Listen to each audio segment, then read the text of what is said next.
Today's student learning outcomes are phases of SDLC system development lifecycle, analysis phase, requirement engineering, and design phase.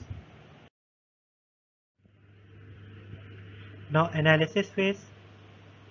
During the analysis phase, the project team determines the end user requirements. Often this is done with the assistance of client focus group, which provide an explanation of their needs and what their expectations are for the new system and how it will perform. In this phase, the in charge of the project team must decide whether the project should go ahead with the available resources or not. Analysis is also looking at the existing system to see what and how it is doing its job. The project team asks the following question during the analysis. Can the proposed software system must be developed with the available resources and budget? Will this system significantly improve the organization? Does the existing system even need to be replaced at extra? For example, the student's examination system development project is analyzed for development. The project team will visit the school, college to study the existing system and will suggest the possible improvement. Now next phase is requirement engineering phase. It is the process of determining user expectation for a new or modified system or software.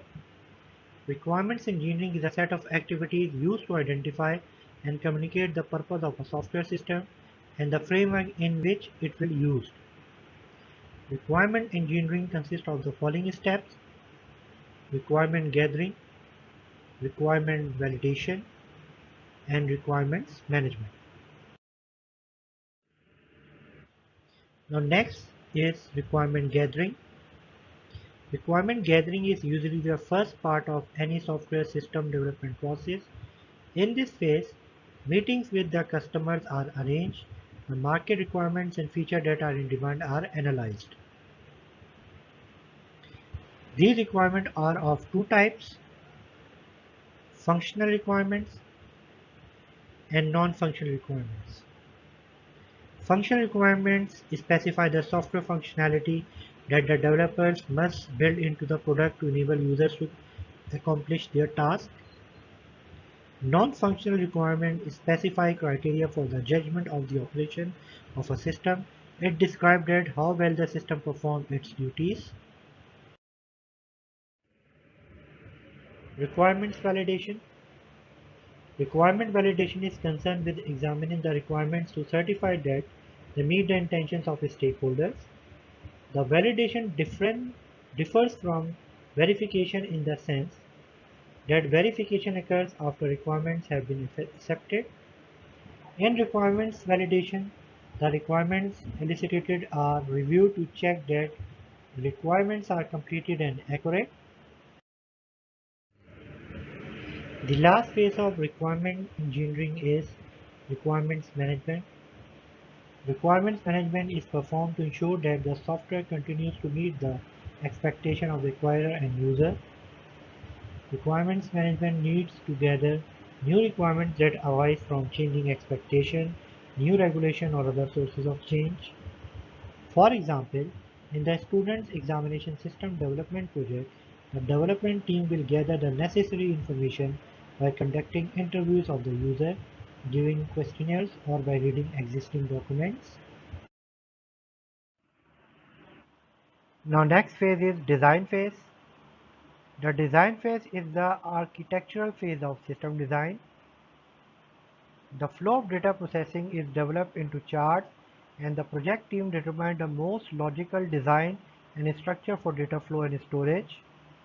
For the user interface, the project team designs mock-up screen layouts that the developer uses to write the code for the actual interface. The design phase normally consists of two different structures. These are algorithms and flowchart. An algorithm is a specific step-by-step procedure for carrying out the solution of a problem. For example, in the student's examination system development project, the following algorithm will find the result of a student on percentage marks. First step is start, second step is read marks. In third step we use conditional statement. If marks greater than equal to 40, then print pass, otherwise print fail. So if percentage is less than 40, then a student will fail. And the last step is end. In design phase, a flowchart is a type of diagram that represents an algorithm or a process. It shows the step of the algorithms with the help of boxes in their order by arrows connecting the boxes.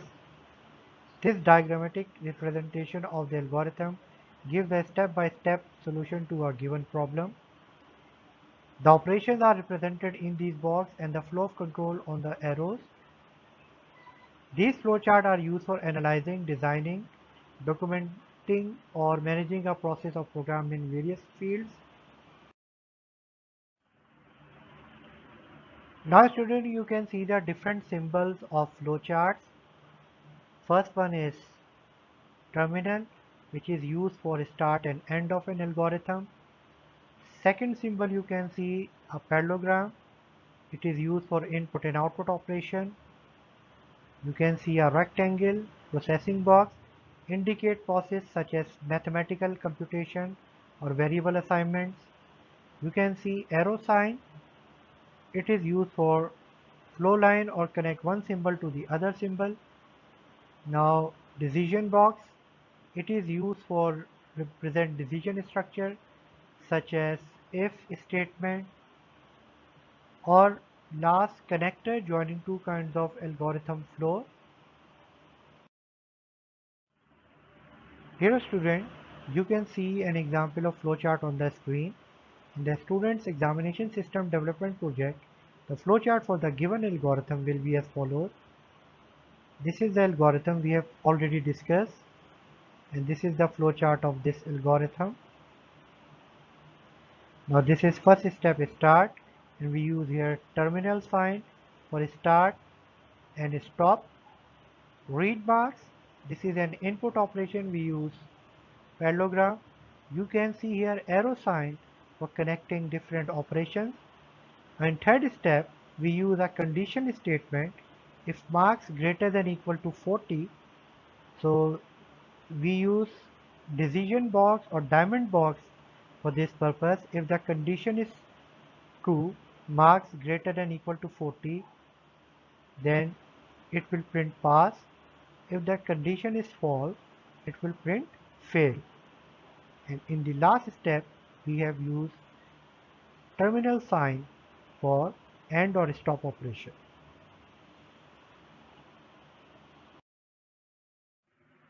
Okay dear student, that is the end of today's lecture.